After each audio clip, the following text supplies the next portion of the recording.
Good morning বন্ধুরা। দেখুন আজকে সকালের ওয়েদারটা কেমন।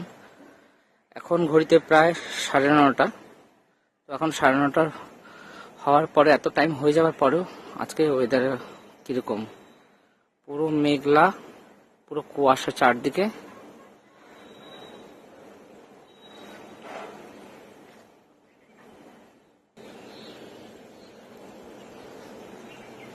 তো এই হলো আজকে মেঘের অবস্থা। আজকে তো আর দেখেই মনে হচ্ছে আর রোদ বেরোবে না, আর প্রচন্ড হাওয়া দিচ্ছে।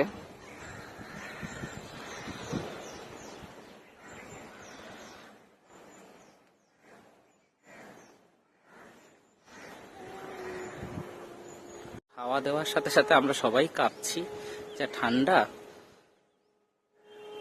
আর প্রচন্ড, এই বছরে মনে হয় প্রথম এরকম কুয়াশা পড়েছে আজকে। চারিদিকে কিছুই দেখা যাচ্ছে না। পিছনে রেশমি ফ্যাক্টরি আছে, বোম্বাই রোড, তো কিছুই দেখা যাচ্ছে না ওটা।